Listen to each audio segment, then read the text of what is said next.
So hello મારા વાલા વિદ્યાર્થી મિત્રો, મારું નામ છે નિતેશ જોગલ અને તમારું સ્વાગત છે એનજે ક્લાસીસ ગુજરાતીમાં. તો વિદ્યાર્થી મિત્રો, આજે આપણે જોવાનું છે ધોરણ 9 વિષય ગણિત અને તેનું ચેપ્ટર નંબર 6. અને ચેપ્ટર નંબર 6 ની અંદર જે સ્વાધ્યાય 6.1 છે તેનું સોલ્યુશન આજના વિડીયોની અંદર આપણે જોવાનું છે. અને પ્રકરણ 6 ના જો કોઈ પણ વિડીયો તમે જોવા માંગતા હો તો ચેનલ પર જઈ ત્યારબાદ તેના પ્લેલિસ્ટ ની અંદર જશો એટલે તેમાં ધોરણ 9 અને પ્રકરણ 6 નામનું પ્લેલિસ્ટ તમને ત્યાં જોવા મળી જશે. જ્યારે તમે તે પ્લેલિસ્ટ ની અંદર જશો એટલે તેની અંદર પ્રકરણ 6 ના દરેક વિડીયો ક્રમ બાય ક્રમ તમને ત્યાં જોવા મળી જશે. તો આ વિડીયો જોયા પછી એને પણ જરૂરથી ચેક કરી લેશો. તો અત્યારે આપણે જોવાનું છે તેનો સ્વાધ્યાય 6.1 અને એનો દાખલા નંબર 1 કે જેની રકમ મને કંઈક આ પ્રકારે આપેલી છે કે આકૃતિ 6.13 માં રેખા AB અને CD O માં છેદે છે. જો ખૂણો AOC પ્લસ ખૂણો BOE બરાબર 70 હોય અને ખૂણો BOD બરાબર 40 અંશ હોય તો ખૂણો BOE અને વિપરીત કોણ COE મેળવો. અને બાજુમાં તમને એની આકૃતિ આપેલી છે. તો સૌપ્રથમ તો જે અહીંયા આકૃતિ આપેલી છે ને આકૃતિને હું અહીંયા દોરી નાખું છું. તો કંઈક આ પ્રકારની આપણે આકૃતિ આપેલી છે અને આપણે ખૂણો AOC, જો આ A અહીંયા જે બિંદુ છે આનું નામ છે O, AOC એટલે કે આ ખૂણો અને બીજો ખૂણો શું આપ્યો BOE એટલે BOE એટલે આ ખૂણો. આ બે ખૂણાનો સરવાળો કેટલો આપેલો છે 70 અંશ. ત્યારબાદ BOD એટલે જો ખૂણો જો તો BOD એટલે આ ખૂણો છે એ આપણે આપેલો છે, કેટલો આપેલો છે 40 અંશ આપેલો છે. બરોબર. તો હવે આપણે શોધવાનું શું છે, પહેલા તો BOE એટલે જોવા જાય તો આ BOE એટલે આ ખૂણો શોધવાનો છે અને વિપરીત કોણ COE એટલે જો આ COE અને એનો વિપરીત કોણ એટલે કે આનો જે બહારનો ખૂણો છે એ આપણે શોધવાનો છે. તો કેવી રીતના શોધશું? કે સૌપ્રથમ તો અહીંયા જોવા જાય તો આ AB રેખા છે અને એની ઉપર આ CD રેખા છે. તો જો આ ખૂણો અને આ ખૂણો જે અભિકોણની જોડ રચે છે. શું રચે છે? અભિકોણની જોડ એટલે કે આ ખૂણો અને આ ખૂણો બે કેવા બને છે?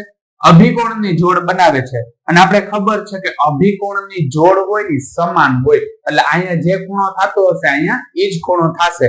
એટલે હું અહીંયા લખીશ ખૂણો કેવી રીતના આપણે થશે કે ખૂણો AOC, આ ખૂણો છે ને COA કયો તો હાલે ને AOC કયો તો હાલે.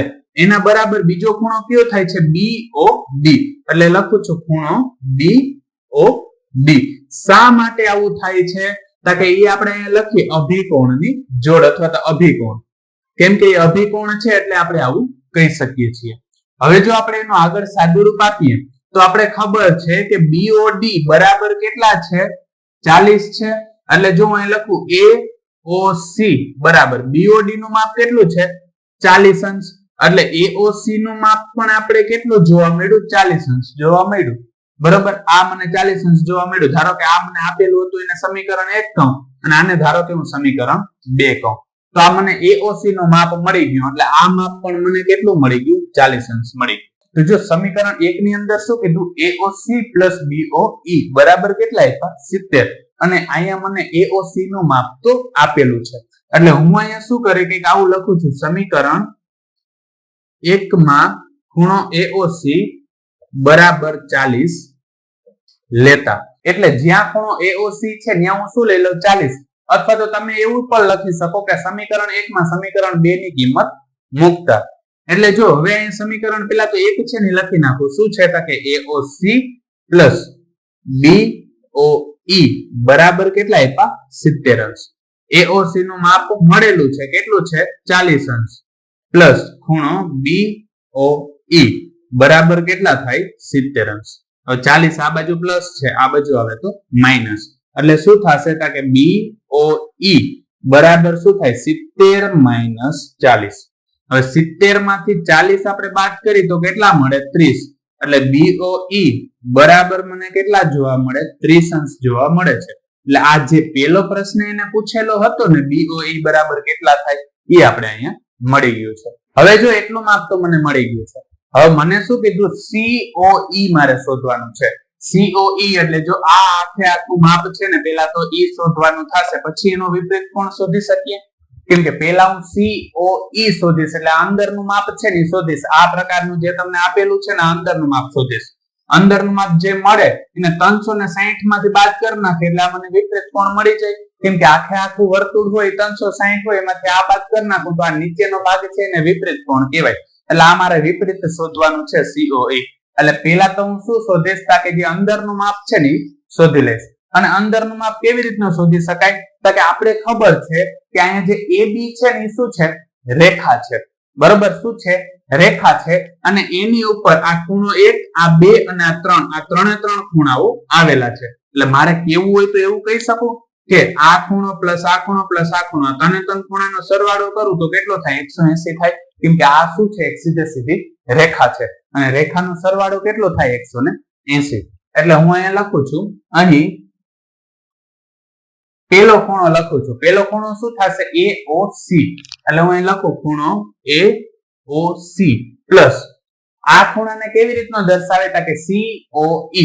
એટલે હું અહીં લખીશ ખૂણો COE પ્લસ આ જે ખૂણો છે એને તમે EOB કયો તોય હાલે અને BOE કયો તોય હાલે. એટલે આ ખૂણાને અત્યારે લખું છું BOE, ખૂણો BOE અને બરાબર આપણે કેટલા મળે છે? 180. શા માટે?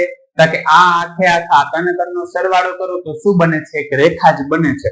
અને રેખાનો ખૂણો કેવો હોય? 180 હોય અથવા તો આ સરળ કોણ બની જાય છે એવું આપણે કહી શકીએ છીએ. હવે શું કરવાનું છે? કે હવે જે કિંમતો આપણી પાસે છે ની કિંમતો મૂકતા જઈએ. જો ડાયરેક્ટ તમે આ બેનો સરવાળો 70 છે એ મૂકી દો તોય હાલે. બાકી સેપરેટ માપ પણ તમારી પાસે છે. અત્યારે હું સેપરેટ માપ મૂકું છું જેથી કન્ફ્યુઝન ના થાય. AOC બરાબર 40 હતા એટલે ત્યાં 40 મૂક્યા પ્લસ આ તો આપણે શોધવાનું છે COE પ્લસ BOE નું માપ આપણે મળેલું છે કેટલું છે? 30 અને બરાબર કેટલા થાય? 180. 40 અને 30 કેટલા થાય? 70 થાય. એટલે લખું COE પ્લસ આ બે નો સરવાળો કેટલો થાય? 70 અને બરાબર કેટલા છે? 180. 70 આ બાજુ પ્લસ છે, આ બાજુ જાય તો માઇનસ. એટલે શું થશે? કે ખૂણો COE બરાબર 180 અને એમાંથી માઇનસ મારે કેટલા કરવાના થશે? 70 માઇનસ કરવાના થશે. હવે 180 માંથી 70 બાદ કરીએ એટલે કેટલા મળે? 110.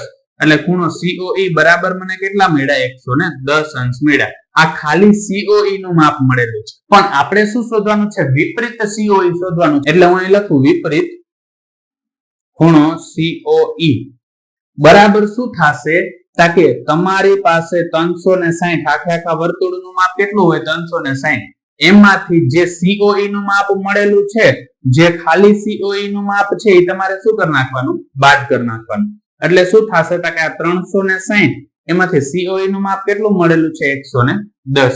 એ આપણે બાદ કરી નાખીએ તો 360 છે એમાંથી 110 બાદ કરો એટલે શું થશે? અહીંયા 0. અહીંયા કેટલા આવી ગયા? 5 અને અહીંયા કેટલા આવી જશે? 2. એટલે તમને વિપરીત COE બરાબર કેટલા જોવા મળે? 250 અંશ જોવા મળે છે.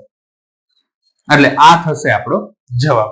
અને આમાં હજી જો કોઈ પણ જગ્યાએ તમને કોઈ પણ પ્રકારનો પ્રશ્ન રહી જતો હોય તો કમેન્ટ સેક્શન ની અંદર કમેન્ટ કરીને કહી દેજો કે જેથી એનો સોલ્યુશન પણ હું તમારા માટે લેતો આવું.